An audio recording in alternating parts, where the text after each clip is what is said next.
Aujourd'hui, vous allez voir que je suis, encore une fois, bien accompagnée avec des gérantes qui étaient salariées, esthéticiennes salariées, et qui, un jour, se sont lancées dans cette folle aventure de gérer ou de créer, de reprendre un centre et de le développer.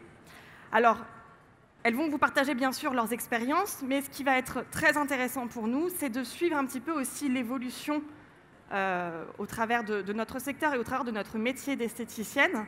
Quand on est esthéticienne, qu'on a passé peut-être quelques années en tant que praticienne dans un centre et qu'un jour, on a envie de se lancer, on a envie soit de créer à partir de zéro, soit de reprendre un centre existant, on va regarder comment on fait aujourd'hui pour faire un business pérenne, rentable et, le plus difficile, je dirais, de façon sereine. Alors, pour vous partager justement toutes ces expériences, je vais accueillir dans un premier temps Émilie Gulot. Émilie a travaillé pendant près de 20 ans au sein de l'Institut Caline à Pontarlier. Et en 2020, son ancienne patronne part en retraite et décide de lui passer le flambeau.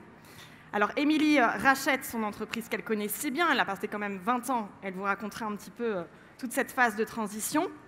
Elle a opéré de très nombreux changements pour elle-même, sur sa posture évidemment, mais aussi pour le centre dans lequel elle a travaillé pendant toutes ces années et qui est maintenant une entreprise qu'elle veut faire grandir et faire fleurir. Nous aurons également Laura Combé. Laura qui a exercé pendant plusieurs années plutôt dans le métier du spa. Elle a été spa praticienne, puis spa manager dans différents spas hôteliers. Et puis en 2016, après une bonne dizaine d'années dans ce secteur, elle se lance dans l'aventure et décide d'ouvrir son propre spa urbain en pleine campagne drômoise. Donc elle est partie vraiment de zéro. Et après 3 premières années à travailler seule, elle a entamé, elle vous le racontera, un virage au bout de 3 ans à 180 degrés pour vraiment se spécialiser en tant que perfectionniste de la peau. Donc, elle va nous raconter aussi comment son entreprise a grandi. Et puis, nous aurons le plaisir aussi d'écouter Morgane Bertias. Morgane qui sera un petit peu notre contre-exemple, j'aime bien la présenter comme ça, puisque Morgane n'a pas vraiment expérimenté la vie de salarié. Elle est sortie tout juste de son diplôme et s'est vue reprendre le centre dans lequel elle a terminé son apprentissage. Donc elle nous racontera aussi comment elle a réussi en sortant tout juste de son BP, avec toute son énergie, avec toutes ses idées, comment elle a réussi à créer un concept qui a vu sa notoriété vraiment exploser. Alors Émilie, bonjour. Bonjour. On va vous présenter. Vous avez racheté, comme je disais, le centre dans lequel vous avez travaillé pendant plus de 20 ans. Vous étiez esthéticienne. Oui. Est-ce que vous pouvez nous raconter un peu plus votre histoire? Donc c'est vrai que j'ai intégré l'Institut en 2000, suite à un stage pendant mon école, pendant mon cursus scolaire. Et puis à la suite de ce stage, mon ancienne patronne souhaitait agrandir l'Institut et passer à 3 salariés, puisqu'on était un peu dans les années du développement du soin corps. Donc elle avait possibilité de s'agrandir et de pouvoir créer un espace corps. Donc elle cherchait quelqu'un pour avoir une salariée supplémentaire. Donc j'ai intégré l'entreprise en 2000. J'y ai passé 20 ans. Moi, c'est vrai que je m'y suis vraiment bien plu. J'étais vraiment passionnée de mon métier. Enfin, je suis toujours passionnée de mon métier. Et c'est vrai qu'en fait, je me suis épanouie au travers de mes clientes, au travers des soins qui évoluaient, de nos marques qui proposaient toujours des nouveautés. Donc, c'est vrai que j'ai vraiment passé 20 ans employée à m'épanouir. C'est rare aujourd'hui, je pense que je ne vous ai pas demandé, mais est-ce qu'il y a des managers, des gérants de centres existants dans la salle déjà? Est-ce que vous pouvez lever la main pour qu'on puisse bien vous voir? Bien haut, voilà. Est-ce que peut-être parmi vous, il y a des esthéticiennes qui sont, ou praticiennes qui sont salariées, ou même salariées dans tout autre secteur, et qui ont un projet peut-être de création ou de reprise? Aussi. Alors, ce qui est intéressant dans l'histoire d'Émilie, c'est qu'elle a passé quand même 20 ans dans la même entreprise en tant qu'esthéticienne. Aujourd'hui, ça n'existe plus, vraiment. C'est difficile. Mais qu'on a toujours cette passion que vous avez entretenue. Alors, le centre que vous avez repris On aura la petite histoire par rapport au nom qui a évolué aussi depuis que vous avez repris ce centre. Il faut savoir que c'est un centre qui fonctionne très très bien. Émilie et toute son équipe sont tout le temps à 90% d'occupation à l'année. Alors, il n'y a pas que l'occupation, c'est qu'elles sont aussi très performantes en vente. C'est vraiment un centre, voilà, elle est à 30% de vente à l'année. Il y a toute une partie aussi de ce métier que vous avez découvert en tant que salarié qui reprenait, c'est cette partie de gestion financière. Comment ça s'est passé? Qu'est-ce que vous avez découvert sur cette partie gestion financière? C'est vrai qu'en amont de la reprise d'entreprise, je me suis dit il faut que je me forme sur ce nouveau métier que je vais devoir apprendre, puisque j'étais juste en cabine avec mes clientes, je m'occupais un peu de l'accueil, tout ça, mais tout ce qui est piloter l'entreprise, je n'avais pas du tout appris, ni à l'école, ni avec mon ancienne gérante, puisque c'est vrai qu'elle m'a fait vraiment la passation sans qu'on aborde vraiment ce sujet. Donc j'ai recherché des formations pour me former sur la gestion d'entreprise, comment travailler des tableaux financiers. C'est vrai que mon ancienne gérante aussi était, entre guillemets, à l'ancienne. Ça faisait 40 ans qu'elle avait créé son entreprise. Donc, elle travaillait, on va encore le dire, à l'ancienne. Donc, c'est vrai que moi, il fallait que j'apprenne vraiment ces nouvelles méthodes de gestion.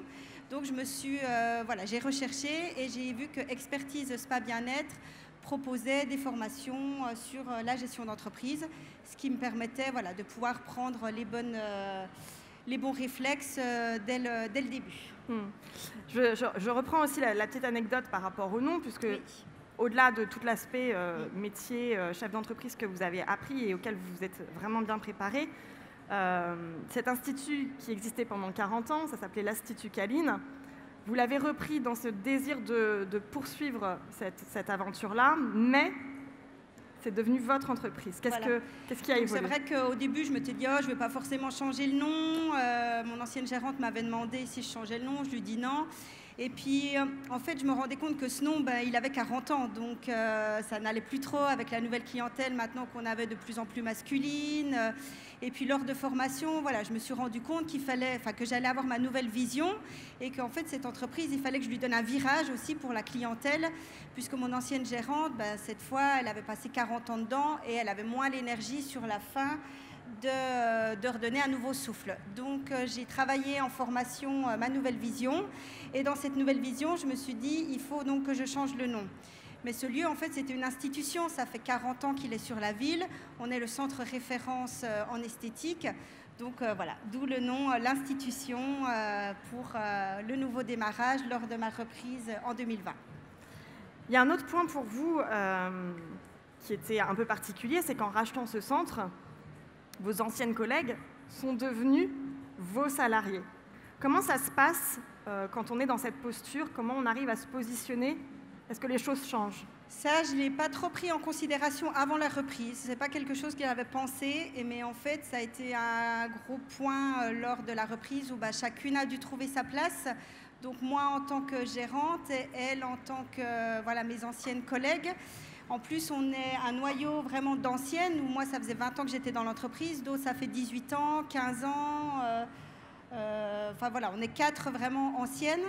Donc, je n'avais pas pris forcément ça en compte avant la reprise. Et il a fallu, il y a eu des hauts, des bas, il y a eu un petit peu les montagnes russes pour que chacune trouve sa place. Mais cette fois, chacune a eu un petit peu des responsabilités sur les anciennes, un poste de manager, un poste de responsable d'équipe. Ce qui a fait qu'on a pu avoir chacune notre place dans l'entreprise. C'est souvent cette question-là qui revient pour celles, en tout cas, qui reprennent le centre dans lequel elles travaillaient auparavant. C'est cette question de comment je fais au niveau relation de mes anciennes collègues et maintenant ce sont mes salariés. Est-ce que je peux entretenir cette même qualité de relation et comment je dois me placer et me positionner en tant que manager? Il n'y avait quasiment pas de système de management chez vous. Avant, donc, comme je vous le disais tout à l'heure, c'était quand même une entreprise à l'ancienne. Mon ancienne gérante a démarré il y a 40 ans toute seule. Elle a eu la chance d'avoir une entreprise qui a très très bien évolué puisque maintenant nous sommes 8. Et elle n'a jamais pris en considération de manager, de structurer. Donc on s'est autogéré. On y est bien arrivé pendant pas mal d'années, sauf sur la fin avec les dernières générations. on a senti qu'il pouvait y avoir voilà, un petit peu des tensions sur des avantages de certaines, pas d'autres. Et voilà, je me suis dit, le management, cette fois, il faut que je me forme puisqu'on ne peut plus passer à côté lorsqu'on gère une entreprise avec une grosse équipe. Il y a eu vraiment cette évolution, c'est-à-dire qu'en 40 ans, effectivement, ce centre a fonctionné avec des esthéticiennes qui s'autogéraient. Sauf qu'aujourd'hui, les choses changent. Peut-être pour celles qui ont des centres et qui ont vu aussi cette évolution, les changements se font au niveau des équipes. Pensez-vous que vous auriez pu garder ce système vraiment d'autonomie, zéro management ?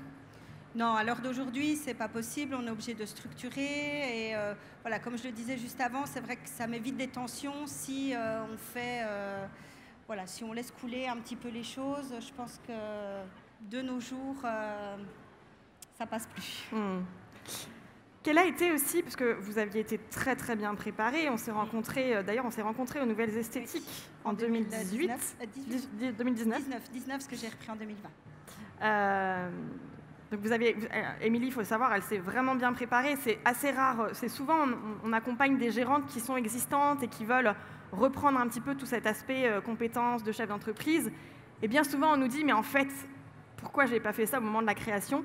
Et Émilie a été une des rares, justement, créatrices de projets qui a tout de suite compris, je vais d'abord, moi, me donner les armes pour pouvoir faire que l'histoire continue avec ce centre que je vais reprendre. Quelle a été pourtant la chose, malgré toute cette préparation, la chose à laquelle vous ne vous attendiez absolument pas avant de reprendre le centre ? C'est vrai que j'ai repris au 1er janvier 2020 et je ne m'attendais pas à ce qu'on puisse arrêter mon entreprise du jour au lendemain pendant des semaines et des mois. Donc 8 semaines après l'ouverture, on a connu le premier confinement. Je ne savais pas encore piloter vraiment mon entreprise, tout était encore flou et on a été arrêté du jour au lendemain. Donc ça c'est une grosse surprise. Flexibilité. Ouais. Et justement, qu'est-ce qui vous a aidé à évoluer dans votre carrière et qu'est-ce qui vous a aidé à passer ce cap ? Et ben justement, comme j'avais fait les formations pendant l'année 2019, et ben pendant la période de confinement, j'ai travaillé tous les jours, j'ai réétudié mes tableaux, j'ai vu comment faire pour passer ces mois sans chiffre d'affaires le mieux possible et pouvoir faire perdurer cette entreprise malgré la reprise qui était toute fraîche. Merci Émilie. On va avoir maintenant l'exemple de Laura qui est plutôt sur la partie spa, puisqu'en fait Laura, vous avez exercé pendant plus d'une dizaine d'années dans le milieu du spa et puis vous avez décidé d'ouvrir votre projet en partant de zéro. Est-ce que vous pouvez nous raconter justement votre histoire ? Alors oui, tout à fait. Après 8 années en tant que salariée, donc j'ai principalement travaillé dans des spas d'hôtels 5 étoiles. Donc j'ai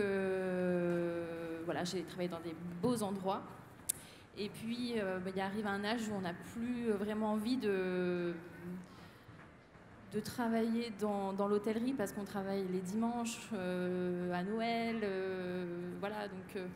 On a envie d'une autre vie. Et donc j'ai passé le cap, je me suis dit, je retourne dans ma région natale, mais à une condition, c'est que j'ouvre ma propre entreprise, parce qu'après avoir travaillé dans des lieux très prestigieux, je voulais pouvoir créer ma propre signature, mon propre lieu, ma propre déco, etc., etc. Qu'est-ce qui pour vous a été aussi déclencheur ? Parce que quand on a préparé le sujet, il y avait quelque chose qui revenait souvent, c'est qu'en fait, en tant que spa praticienne, quand on est salarié, quelque part, on aimerait être investi, on aimerait partir à la recherche comme ça de concepts. Oui. Alors c'est vrai qu'en tant que salarié, on n'a pas trop notre mot à dire sur le choix des soins, le choix des marques, etc. Et c'est vrai que à l'heure d'aujourd'hui, j'ai la chance de pouvoir choisir mes partenaires. Là pour l'instant j'ai des partenaires d'exception avec qui je travaille depuis 5 ans et on a un petit côté avant-gardiste où on a fait le choix d'essayer de trouver des soins qui sont peu présents sur la carte justement d'autres instituts aux alentours. Donc on va chercher notre petite pépite et c'est vraiment ce qui fait notre différence aujourd'hui.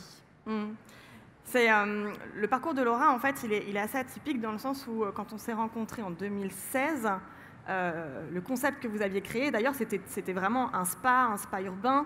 Et puis, vous avez pris un peu un virage à 180 degrés au bout de 3 ans à peu près. Oui, tout à fait. En fait, comme j'avais baigné dans l'univers du spa, je voulais vraiment continuer cette image-là du spa, des soins, des massages. Et puis au final, je me suis vraiment retrouvée dans la partie plutôt visage. Et aujourd'hui, voilà, on est vraiment expert dermocosméticienne, où voilà, on travaille avec Biologique Recherche. On a voilà, des soins d'exception. Justement, on propose du sur-mesure, un accompagnement personnalisé. Et c'est ce qui fait aussi notre concept aujourd'hui. Quelle a été aussi, puisque vous vous êtes préparé, on y reviendra un petit peu, mais quelle a été pour vous aussi la chose à laquelle vous ne vous attendiez absolument pas avant d'ouvrir et de créer votre centre? Alors en fait, quand on a cette idée en tête, on voit que les beaux côtés de la création. Mais c'est vrai qu'on est mal accompagné finalement sur les difficultés et tout ce qu'on peut, tout ce qui peut subvenir en fait lorsque, quand on va voir le banquier, déjà c'est la première étape, et puis entre le banquier et le jour de l'ouverture, il se passe plein de choses. Et moi, dans mon expérience à moi, donc j'ai tout créé de A à Z, donc il y a eu des travaux à faire, etc. Et il y a eu beaucoup d'imprévus. Et dans ces imprévus, imprévus du coup financiers. Et voilà, ça m'a mis en danger, on va dire, les 6 premiers mois de l'ouverture. Donc voilà, il faut savoir maîtriser aussi cette partie-là des finances et d'avoir, voilà, de se faire vraiment accompagner sur ce thème-là. Vous aviez... on parlait justement de ces difficultés. En fait, la difficulté que vous aviez eue, elle est tombée au bout de 6 mois après l'ouverture, en fait. Oui, c'est ça. Tout à fait. Pendant les travaux. Est-ce que cette expérience, du coup, elle vous a aidé par la suite? Quand on ouvre 6 mois imprévus, assez phénoménal, est-ce que ça vous a aidé justement? Ah oui, maintenant je suis très très très rigoureuse dans la gestion financière. Et d'ailleurs, je me suis énormément formée là-dessus et donc avec Expertise Pas Bien-être qui m'ont vraiment accompagnée et qui m'ont permis justement d'avoir des procédures très très très rigoureuses pour justement ne pas être dans la difficulté financière. Comment vous vivez cette nouvelle vie de chef d'entreprise? C'est quoi les différences avec notre vie en tant que salarié et puis maintenant c'est moi le patron? Alors, ce qui a été difficile aussi là-dedans, c'est que quand on est salarié, on a le confort, on a son salaire qui tombe tous les mois. Surtout en tant que spa manager, on gagne plutôt bien sa vie. Et puis là, quand on crée quelque chose, il faut savoir que tout de suite, on n'aura pas le salaire que l'on convoite. Ça, il faut le prendre en compte aussi. Il faut vraiment bien se faire entourer, si vous avez des proches, etc. Autant financièrement que psychologiquement. Et justement, faites-vous former et ayez des procédures très très complètes parce que ça va vraiment vous aider justement dans l'élaboration de votre projet. Qui moi malheureusement je n'ai pas eu cette chance au tout début. Si je devais recréer quelque chose, c'est quelque chose que je mettrai en place tout de suite. Quels sont justement les outils après qui vous ont aidé à vous adapter à cette vie de chef d'entreprise? Les outils, il y en a eu plein.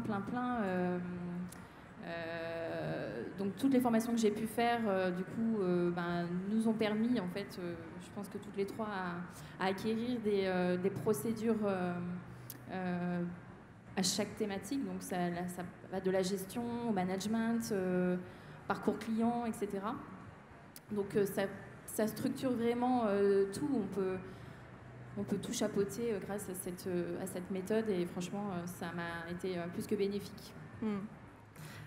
Merci beaucoup, Laura. Merci. Morgane, du coup, vous êtes complètement le contre-exemple. J'aime bien ça, j'insiste bien là-dessus parce qu'en fait, vous gérez votre centre depuis quelques années maintenant. Il y a une belle évolution dont on va parler, mais vous n'êtes jamais passé par la case salarié. Est-ce que vous pouvez nous raconter votre histoire? Alors non, moi effectivement, j'étais en apprentissage, donc en brevet professionnel dans l'institut auquel je travaille aujourd'hui, donc mon institut. J'ai signé mon compromis quand j'étais encore étudiante, donc en brevet professionnel. Donc je n'ai jamais connu la case salarié à proprement parler.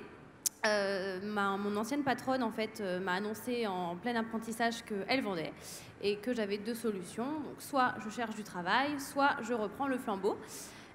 Donc gros dilemme pour moi. Il y a eu 2 options à ce moment-là? 2 options, c'est ça.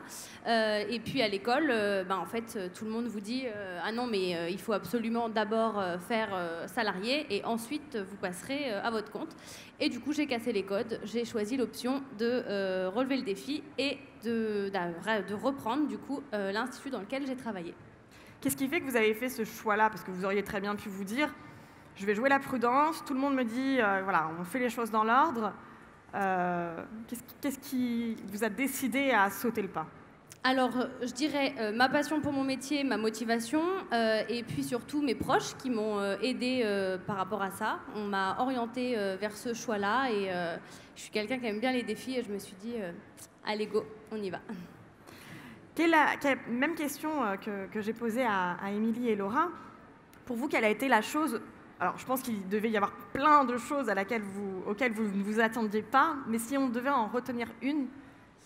Eh ben, du coup, c'est plutôt positif, mais la chose à laquelle je ne m'attendais pas, c'est le développement de mon institut, puisque ça fait, je l'ai repris en 2018, ça fait 3 ans, et en fait, j'ai vraiment développé mon concept, j'ai posé mon concept, et je ne m'attendais absolument pas à développer autant.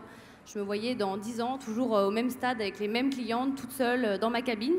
Et en fait, pas du tout. J'ai embauché, j'ai eu des expériences positives, négatives, et j'ai embauché, et j'embauche encore, et ça ne cesse d'évoluer. Donc ça, c'était la chose à laquelle je ne m'attendais pas. Bon, c'est une belle, oui. un bel exemple aussi qu'on peut souligner. Qu'est-ce qui vous a fait, à votre avis, grandir aussi vite? En 3 ans, qu'est-ce qui vous a permis justement d'avoir cette belle évolution et ce succès? Alors, la première chose, c'est que j'ai vraiment voulu poser mon concept en reprenant mon institut. J'ai changé vraiment absolument tout. Je me suis dit, je reprends, mais c'est comme une création. Je repars de zéro et j'ai une identité et je veux amener mon institut à tel endroit et je vais faire comme ça. Donc, j'ai posé mon concept. Donc ça, je pense que ça a permis de développer une nouvelle clientèle. Aujourd'hui, on est vraiment hyper spécialisé dans tout ce qui est soins sur mesure, transformation, et mes clientes viennent aujourd'hui pour ça. Donc j'ai fait un 360 degrés de clientes. J'ai des anciennes clientes qui sont encore là, mais j'en ai énormément qui sont parties parce que ça ne collait plus. Et du coup, j'ai développé avec beaucoup de nouvelles clientes. Voilà. Vous avez fait beaucoup de formations aussi. Et du coup, j'ai fait, voilà, effectivement, on s'est vraiment spécialisé, on s'est formé, que ce soit sur des formations professionnelles liées à mon métier ou des formations du coup de management, de gestion, parce que j'avais 21 ans quand j'ai repris et à l'école, on ne vous apprend pas à être chef d'entreprise, on vous apprend à être esthéticienne en cabine, à épiler, faire des soins, mais toute la partie gestion, on ne la connaît pas, donc voilà. Comment vous pourriez décrire justement ce métier de chef d'entreprise? Eh bien, pas comme on l'imagine justement en apprentissage, parce que, encore une fois, je répète, mais voilà, on vous apprend à être esthéticienne. Donc, moi, dans ma tête, c'était en cabine du lundi au samedi, 35, 39, 40 heures par semaine, et vous faites vos clientes. Aujourd'hui, c'est plus du tout le cas. Pour développer mon centre, j'ai compris, grâce aux formations expertise pas bien-être, qu'il fallait que je sorte de cabine et que je me consacre à la gestion à proprement parler de l'entreprise. Donc aujourd'hui, mon métier, je suis 2 jours par semaine en cabine et le reste du temps, je suis au management, à la gestion propre de l'entreprise. Au développement.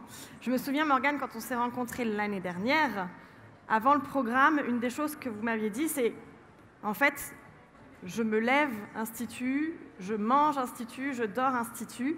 Il n'y avait pas de temps pour vous, en fait. Je vous ai contacté effectivement parce que j'adore mon métier, je suis passionnée, j'ai une idée par minute, c'est un problème parfois, mais le problème c'est que j'étais vraiment trop dans mon métier, je travaillais du lundi au dimanche, je me couchais très tard, mais mes réseaux sociaux c'était géré le soir dans le canapé. Un jour, enfin, quand je prenais une journée de repos, je culpabilisais. D'ailleurs, un samedi après-midi, en pleine période de Noël, je me promène dans une galerie marchande et là, j'ai une cliente qui me dit « Mais vous n'êtes pas à l'Institut ?» Donc là, je culpabilise, je me dis « Ah ouais, en fait, j'ai pris un jour de repos, j'aurais pas dû. » Mon Dieu, c'est la catastrophe. C'est ça. Et du coup, j'avais vraiment besoin de reposer ça, d'avoir du temps pour gérer toute la gestion. Et du coup, aujourd'hui, c'est beaucoup plus serein dans mon planning. J'ai un jour de repos. Je me couche à 22 h. Enfin, voilà, je gère différemment mon entreprise. Et juste après le programme, qu'est-ce que vous constatez en fait comme effet justement? Changement de vie. J'ai beaucoup plus de temps pour moi, pour ma vie personnelle, et que malgré tout, malgré le fait que je ne sois beaucoup moins en cabine et que je sois moins voilà, avec mes clientes, que mon institut se développe et ne cesse de se développer tout de même. J'ai une question qui revient souvent aussi parce que, bon, bien sûr qu'on accompagne, on étudie, et c'est vraiment par rapport aux structures de business chacune, mais une structure comme Morgane, parfois, où on n'a plus de temps, où la vie personnelle est complètement noyée dans le professionnel, on vous conseille de vraiment sortir de cabine et de vous organiser différemment. Et il y a souvent un point qui revient, c'est « mais mon Dieu, mais si je sors de la cabine, qu'est-ce que je vais faire? Est-ce que je ne vais pas perdre du chiffre? Comment je vais occuper mes journées ?» C'est une question que vous vous étiez posée aussi. Complètement. Complètement. Ben oui, ça fait peur parce qu'on se dit mais si je suis plus en cabine, je ne rentre plus d'argent. Donc il a fallu déléguer, il a fallu embaucher et il faut encore. Il a fallu se faire d'autres choses et aujourd'hui ça me permet complètement de développer des choses que j'avais pas le temps de faire en fait quand j'étais en cabine, puisque forcément si on est en cabine tout le temps, votre institut stagne. Il marche certes, mais il n'y a pas de développement possible. Émilie aussi, vous étiez en temps plein cabine.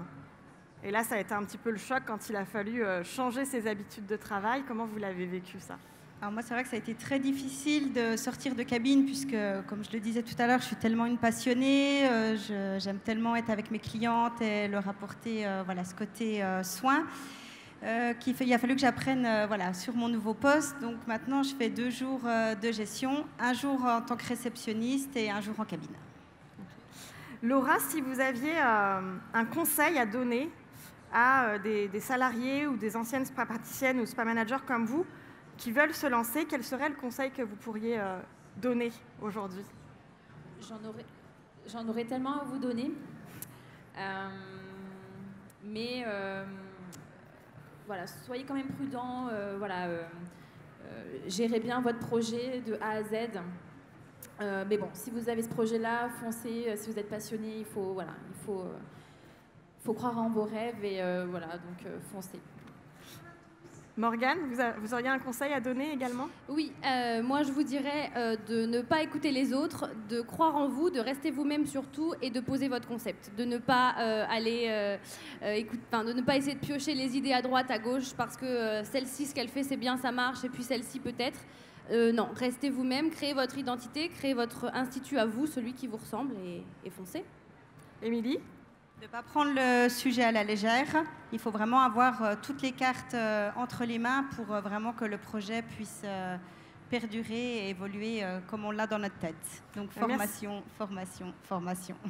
Ça revient souvent. Hein, et voilà, si vous avez assisté à des conférences, mais j'ai écouté aussi certaines, c'est vraiment un sujet qui revient vraiment. Merci beaucoup pour votre témoignage sur vos histoires. Merci aussi de votre participation. Peut-être il nous reste quelques courts instants pour une question. Oui, vous auriez des questions? Oh là là. Bon, alors, le conseil... Ah, merci. Alors,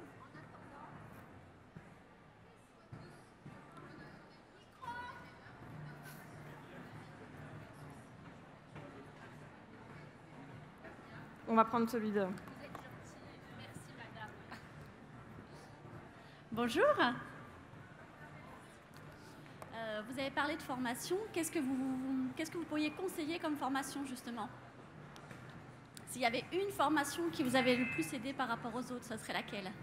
Il y a différents types de formations, que ce soit... Alors, vous parlez de formation professionnelle ou de formation à proprement de notre métier ou des formations plutôt de gestion? Oui, de gestion.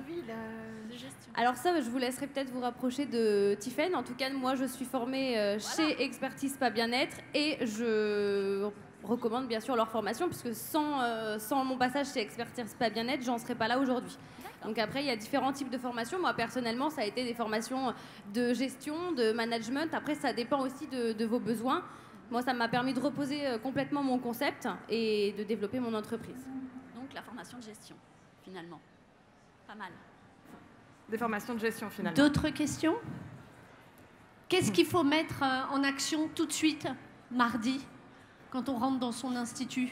Alors, pour les porteurs de création de projet, la première chose par laquelle vous travaillez, parce que c'est aussi notre passion, c'est votre prévisionnel budgétaire. Faites très attention à ça parce qu'on se dit, c'est bon, le prévisionnel, c'est mon comptable qui va le faire. Oui, vous avez besoin d'un document comptable à présenter pour aller chercher vos financements, mais c'est à vous de soutenir votre projet, c'est à vous de soutenir votre dossier. Et on le voit pour les créateurs qu'on a accompagnés, plus vous êtes préparés sur la maîtrise de vos budgets, plus vous êtes en capacité déjà d'expliquer auprès de votre comptable, de le présenter auprès de votre banquier. Et quasiment tous les porteurs de projets qu'on a accompagnés nous disent « mais j'ai réussi à aller chercher des bourses, j'ai réussi à expliquer mes chiffres ». Ils étaient hyper impressionnés. Ça, c'est vraiment l'étape numéro 1. Merci beaucoup, Tiffaine. Merci.